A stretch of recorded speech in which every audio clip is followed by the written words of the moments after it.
Welcome to the Learning Can't Wait podcast, a Full Mind production. At Full Mind, our vision is to ensure every child has access to an exceptional education. Each episode, we will be joined by pathfinders within and around the education space who are bringing about transformational change on behalf of deserving students. I am your host, Haley Spierbauer. Welcome back, everybody, to the Learning Can't Wait podcast. We have a long-awaited guest joining us here today. Her name is Shayla Wallace. She is the founder and CEO at Seeds of Faith Educational Services and the recently awarded school founder by North Carolina Great Schools, a grant organization. Welcome, Shayla. Thank you. Welcome. I'm excited to talk. I am so ready to talk to you. And when we were just chatting before we pressed record, the number of things that were like light bulbs, I want to ask about that. I want to make sure we touch on that. Feels like overwhelming. So I think we should just get started. How do you feel about that? Let's go ahead and get started. Yes. All right, Shayla, you are a passionate education leader. How did you come to be the personal and professional version of yourself? That's a great question. I always talk about my experience growing up and that influence with my mother and grandmother. And I always tell this story to people. My mother ended up going back to college to finish her degree as a single parent at the time when I was about 2 years old. So I don't remember, but she would tell me she used to take me to her classes and the professors would be like, you do what you got to do.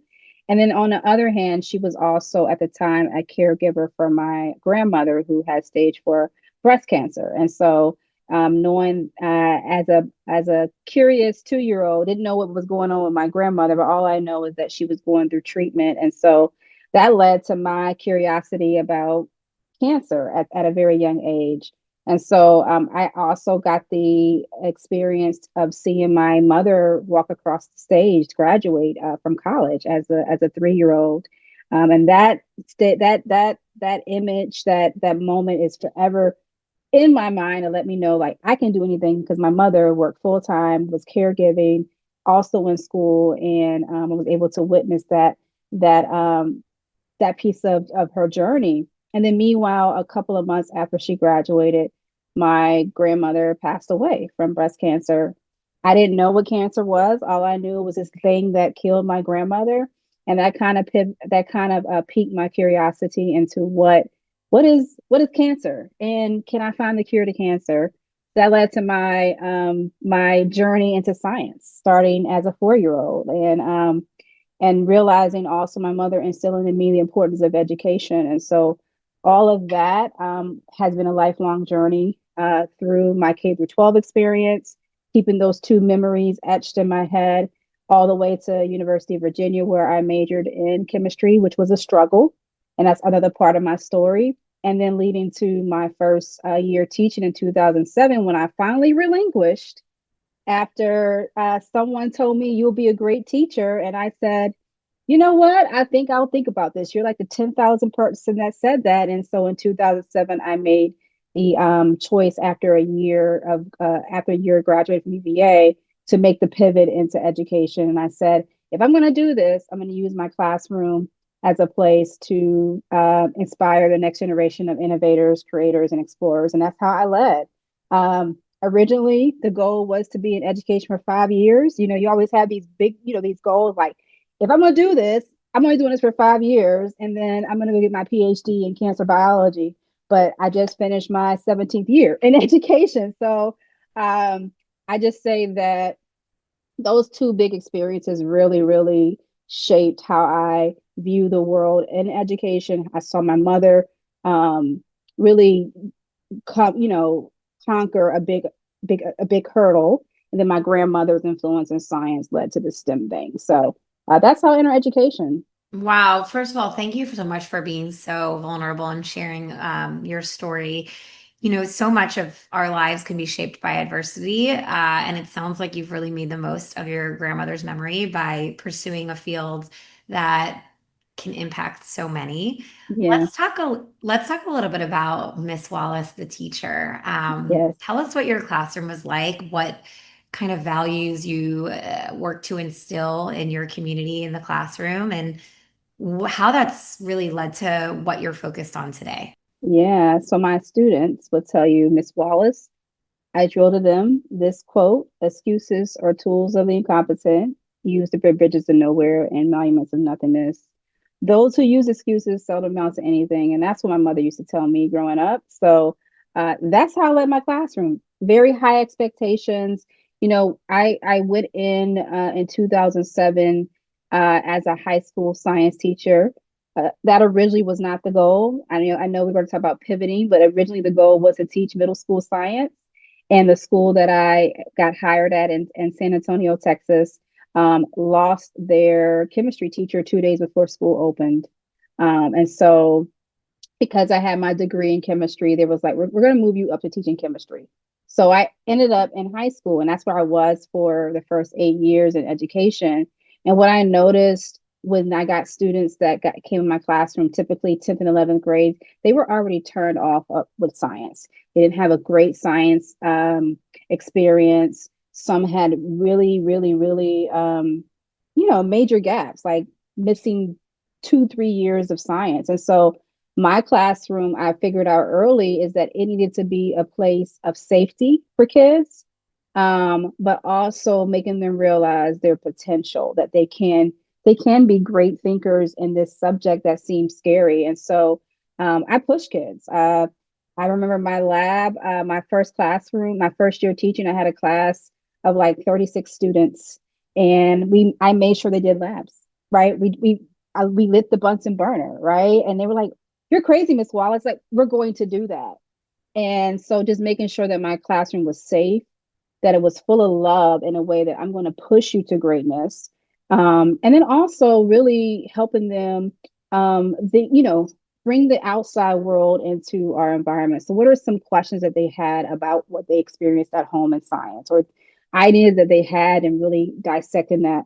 So I would say my classroom was really, really a place of safety, love, innovation, and curiosity, but also maintain the bar of excellence. I was going to say, so high expectations with a lot of love is, I think, the only way. Yeah, I'm going to be a little bit biased here about yeah, that. yeah, yeah, yeah, I appreciate that. I mean, your career though has taken on kind of a life of its own. You set yourself in, I think it was 2012, three goals that you had. yeah, Tell us about what the three goals were and yeah. where you are on accomplishing that journey. Yeah. So like I said, I entered education in 2007 in the charter school space, and I had to really, highlight the woman that really helped me stick to STEM education, and that's Miss Valerie Walker at the School of Excellence in Education. At that time in Texas, I think Texas was really innovative in some of the things that was happening in education, but that school that I worked at my first 2 years teaching got this big grant, a big STEM grant to start a STEM academy. And so I was one of the founding teachers in that STEM academy in my second year teaching. And so her philosophy and how I was able to learn about how Black and Brown kids can really be successful in a STEM space kind of like got my brain thinking about, why do we not have more opportunities in schools like this for kids? And we were doing project-based learning and 5E and inquiry cycle in 2007, which were still really, really, really, really new terms. So 2012, fast forward, at that point, I was a founding teacher for KIPP University Prep, KIPP San Antonio. So I was a founding high school science teacher. I helped start a high school in KIPP. It was the third high school in the whole KIPP network. And so in 2012, this was my third year there. I had at that time been promoted as the science department chair and 10th grade team leader, coaching teachers. And so the CEO at the time, Mark Larson, had asked like leaders in the network, in 5 years, where do you see yourself? And I have the paper, I should bring it out, but um, I wrote number one was I wanted to be a director of STEM. And number two was, if that's not an option, I would love to be a founding school leader. And then when I thought about it at home, I said, well, eventually my third goal is also to be a consultant, but I don't even know what that looks like because I'm a teacher, right? So those are three things that I wrote in 2012. And I thought that was going to be in Texas. And those goals led me to two different states, Philadelphia in 2015 and New York City in 2017. And so the goal of being director of STEM came, I got an opportunity to get a free degree from Our Lady of the Lake University, and I met my first master's in curriculum instruction. And I tell you time and everything because I almost bypassed that. A lady came up to me and was like, "Do you have your master's?" And this was like at the point where, like 2012, where it was like my fifth year teaching. Go back, I just told you that I was only going to be in education for 5 years. And so she was like, "Do you have your master's?" I was like, "No." And she was like, "You need your master's." And I was like, "But I'm not going to be teaching. This is my fifth year. I'm going to go get my PhD in cancer biology." So this was like December 2011. And so April 2012 comes, and this memory comes to mind about this master's degree program. So I emailed this lady and was like, "Hey, do you have any information about this master's degree program that you were telling me I should apply to?" Her name is Wanda. And she was like, "The application deadline is today, and I need your application today. And the prospective orientation is tomorrow with the lady who heads up this program. Her name is Peggy Carnahan. She's the one that got this grant for the U.S. Department of Education to pay for your degree." I said, "Okay." So I submitted the application that night. And Yes, now we're doing this. I guess we're doing this, but I also had imposter syndrome, and this is the reason why I'm really passionate about STEM education is because I struggled at the University of Virginia as a chem major. So I didn't leave UVA with a 3.0 GPA. Like I barely graduated. So I was like, I don't think I'm going to get into this program. I think it's going to be a struggle. And I submitted it. I had to take the MAT, and then the next day I went to orientation. And so I'm thinking it's going to be like 20 people at this prospective orientation, and it's like 100 people in that room. And I knew then I was like, I'm not going to get into this program because I already know she's only going to accept a cohort of 25 teachers. And so I made sure before I left that I went to introduce myself, and I said, you know what? I submitted it. And that Tuesday, I had to take the MAT. My aunt gave me money for that. And 2 weeks later, I got the acceptance letter. And it was a master's in curriculum instruction with this emphasis on integrated science teaching. And it was all paid for. So for 2 years, that prepped me, right, for my next role in Philadelphia in 2015, where I was the assistant director of science at a charter school network. And so all these pivots. And then eventually in 2017, I went back to the organization that I worked for in Texas. They also had an organization in New York City. And the crazy thing about that, they loved me so much. That was just it was just supposed to be me visiting to see the school, and then it led to a larger conversation with the chief academic officer who was like, "Well, what do you want to really do?" And I said, "I want to be director of STEM." And she said, "We don't have that position open, but we definitely think that could be open in the future." And um, this was February 2017. I didn't hear anything for like a couple of months, and they came back and said, we don't have that role available, but we see you as an asset. Um, you would have to come and teach for a year, but in a year, potentially this role will be open." And so I was like, do I make that leap? I just left the classroom. I was out of the classroom for 2 years. Do I make that leap? And so I trusted them and took that offer and moved to New York City in 2017 and was an eighth grade science teacher for a year and instructional coach.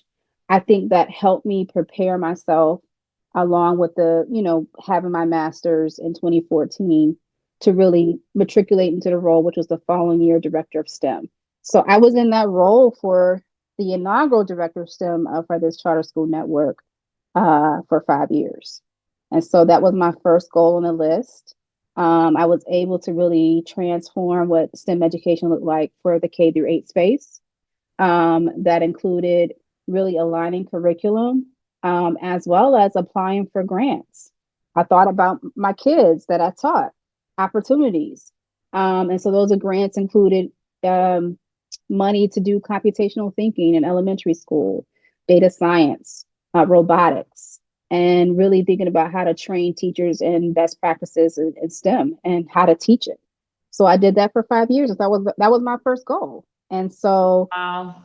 yeah, yeah, I'm gonna do a thing that's a little bit wild right now, but I'm gonna fast forward us. Your second goal was starting a consulting firm, which you're actively running right now. But I want us to go to that third goal because that third goal was for you to lead or for you to open a school.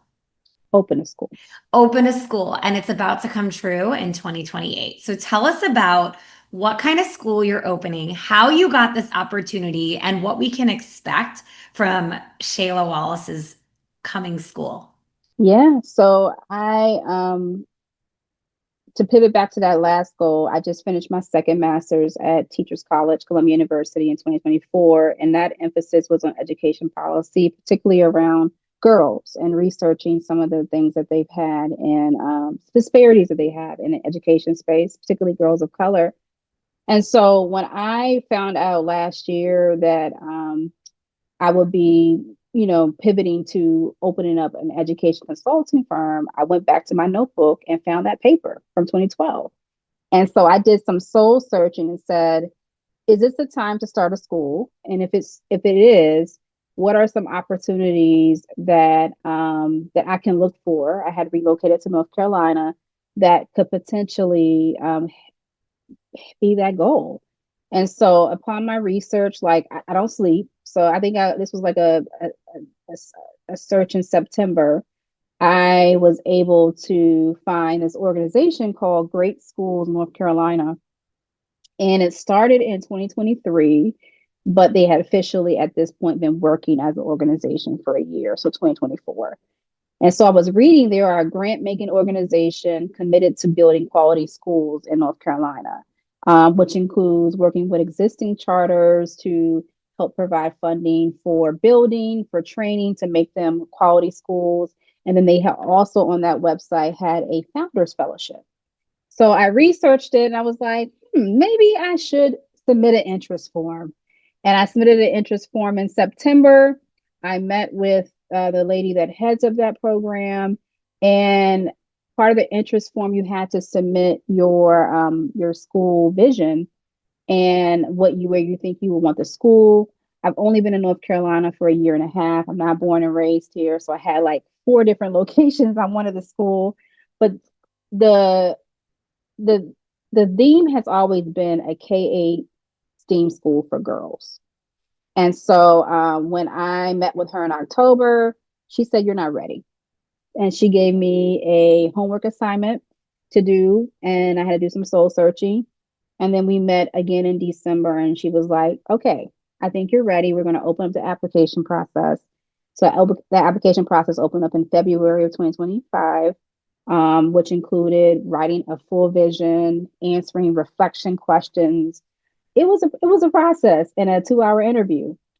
So, and I found out at the beginning of May that I am their first founders fellow in this particular organization. And the goal is to take the next 3 years to build my concept and officially open in 2028 with 400 girls. That is incredible. Congratulations, Shayla. Thank you. Thank I you. can't wait to see to hear about opening day. That is an incredible, important mission to be particularly helping girls, but specifically, as you named, prioritize on focusing on girls of color. I think Hmm. that we are underrepresented. I'm speaking on behalf of girls right now. We're underrepresented in STEM fields and even more so for girls of color. So Hmm. no more important challenge than to get a bunch of smart Yes, ladies yes, solving big problems. yes, yes, yes. So do you think that when you dream about your school and you think about what it's going to look like. Do you think it's going to look like a typical school in terms of how the school day operates? How will it? No, you're shaking your head. No, tell me all about what's going to be different. Yes, yes. So one of the things that I have been going back to over and over, and I'm still in the beginning stages of designing the school, but the development process of girls, particularly we think about what K2, 3, 5, and 6, 8 look like, and how to really emerge that in the school day thoughtfully. So around social emotional learning, around restorative practices, but also how do you get staff to be bought into that developmental process so that every day the lessons, what we plan for the school, the culture, it's just a thread, right? I think the cool thing about the school that is going to be a little different is I'm going to use the backdrop of Greensboro as the social justice piece. I think people don't realize that the civil rights movement started because of the sit-ins in Greensboro, and there's a lot of history that we don't talk about in this area. So really using Greensboro as a place where girls know where they come from and can use the way that barriers have been broken because of the activism here as a way of activism in our school and within the community. And so I think that's will set us apart. In the school day, I have a model. I don't want to share it, but it won't be a typical model where they're in all 5 days a week. There will be some opportunities for girls to get out in the community, do some social justice projects, and I'm also going to be implementing a year-round model for the girls. I love that. I education has changed so little in the past Yes, couple centuries since it was really formalized education was built. And so I love to hear when founders are thinking outside the box and really encouraging one for kids to get their hands on work yes, and two thinking about just what teaching and learning can look like based on, as you mentioned, research that we hmm, have all have access to so we right, can maximize what what kids can achieve. yeah, yeah. Of course, the background is going to be STEAM. I'm not going to get rid of that. So, right, No, really, yeah, well, that's really huge. you really get that involved, really capitalizing on the STEAM model. I think we use the word STEM and STEAM and really don't know what that means. And so, I think being able to work through that as a director of STEM over 5 years and seeing what teachers can do and what schools can do has given me the insight to really say, okay, I'm forming my own baby, which it is a baby, and this is I can write the course and be as innovative as possible because I know what's going to take to build a future workforce of girls that's going into STEM careers, and not even STEM careers, but just being workforce ready, which we know that a lot of the skills are that they need to be successful are STEM related. And not to mention that the values and concepts behind becoming a great scientist or technologist or engineer or mathematician are those of curiosity. Yeah, And I am super biased on this topic, Shayla, but the most important values in my home with my own children are curiosity and empathy. I yeah. think that those two encompass so much of how we can be great contributors to the world and great members of our community, and really learning about other people. So I love when science is the center, or technology, or engineering, or math, because it affords really building into kids' education the ideas of critical thinking and curiosity and asking questions. Because if we all did a little bit more of that, I think this place would be a lot better. I agree. I agree. And the importance of play. I think one of the things I want to put in the school is that play and tinkering is what leads Oh, to yes. curiosity. I even, I was thinking about having a time where it's just like 30 minutes of you just taking out some Legos and playing, right? I think that just opens up your brain to so many connections. And I just think the school day now, you think about test scores and emphasis on math and literacy, which is great, but we're losing the spirit behind why we want education. I think when I was growing up, I remember going to the library and being super excited to get a book because I knew if I read a book, I would get a Pizza Hut certificate. Yeah, yes, me too. But I am and that so age as well. but the kids today they're not excited about anything, right? But what they're excited about is their phone. They're Mhm. excited about Chat GPT, right? So how do you bring that into the space, the space of learning, and build curiosity, build this idea of play, and also say, okay, these are tools, but let's show you how we can use these tools to make your education experience well rounded. And so that's kind of like how I want to bridge some of the new emerging technologies in the school space as well. I love that. Well, Shayla, I think that this is a really exciting opportunity for 400 girls in North Carolina. And as my final question, I want to ask you, what advice would you give a teacher who's starting their career today?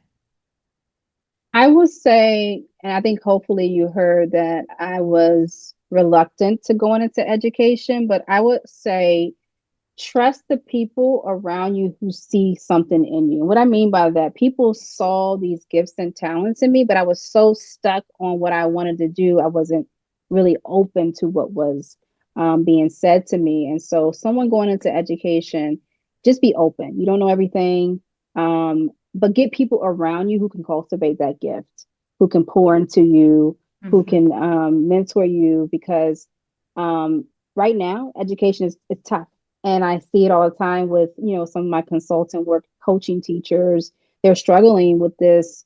You know, what do I do? I'm trying to teach, but then kids are behind. And I'm like, you meet them where they are.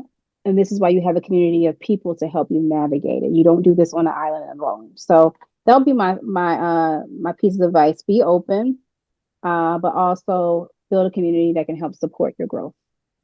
Shayla, you have been such a light. I appreciate this time that we've had together. And also, I'm just really grateful that you're in this work because your passion is so evident.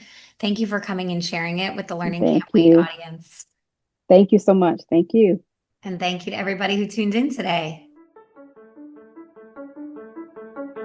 Thanks for listening to the Learning Can't Wait podcast. If you like what you heard, please rate, review, and share this episode. Be the first to know when we have a new episode by subscribing wherever you listen to podcasts. If you'd like to be a guest on the show or have a suggestion for an episode, email us at podcast@fullmindlearning.com.